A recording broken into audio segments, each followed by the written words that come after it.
ஆட்டுக்குட்டி வளர்க்குறதுக்கு நிறைய பேர் பரன் போறோம், அது போறோம், இது போறோம், லட்சக்கணக்கில் செலவு பண்ணிட்டு இருக்காங்க. அதெல்லாம் இல்லைங்க. நான் பாருங்க எவ்வளவு சிம்பிளா போட்டிருக்கேன் பாருங்க. எனக்கு வந்து இது வந்து இன்னைக்கு தான் போட்டேன். இந்த பெட் இந்த இதான் ரெடி பண்ணி இன்னைக்கு தான் ரெடி பண்ணேன்.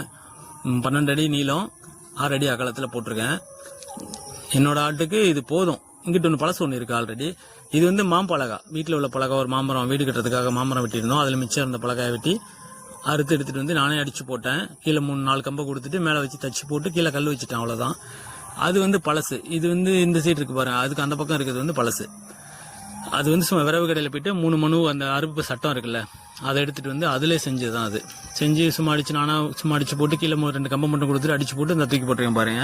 செலவெல்லாம் ஒன்றும் இல்லைங்க. மழை காலத்தில் அழகா ஏறி மேலே நின்றுக்கிறது. மழை தண்டாது, தண்ணி தண்டாது, யூரின் போனிச்சுன்னா கீழே போயிடும், புழுக்கை கீழே கொட்டிடும். நம்ம வாரத்துக்கு ஒரு டைம் கீழே உள்ளது மட்டும் சுத்தம் பண்ணிக்கலாம். டெய்லி ஆனால் கொட்டையை கூட்டி சுத்தம் பண்ணிட வேண்டியதான். இதுக்கு பரன் போகிறதுக்கு தாங்க பெரிய செலவாகுதுன்னு சொல்கிறாங்க எல்லாரும். அவங்க நிறைய வச்சிருக்கிறவங்களுக்கு வேணா ஓகே, 100 ஆடு 200 ஆடு ஒரு வந்து கமர்ஷியலாக பண்ணுறவங்களுக்கு ஓகே. நம்ம சிம்பிளாக வீட்டில் நிறைய பேர் வளர்க்குறாங்கல்ல, இப்போ நம்ம கிராமத்தில் வளர்க்குறவங்களுக்கு இது ஓகேங்க. சும்மா வரிச்சு குச்சி 300 தாங்க, 10 குச்சி 300 தான் வரிச்சு குச்சி. அதை எடுத்துட்டு வந்தாலும் ஒரு ஃபேலட் அடிச்சு போட்டுக்கலாம். ஒரு ஃபேலட் அடிச்சு போட்டால் அதில் 4 ஆடு ஏறி நின்றுக்கும், 4 ஆடு 5 ஆடு ஏறி அதில் படுத்துக்கும், பிரச்சனை இல்லை. மழை டைமை அப்படியே சமாளிச்சுக்கலாங்க. பிடிச்சிருந்தா லைக் போட்டு கமெண்ட்டை சொல்லுங்க.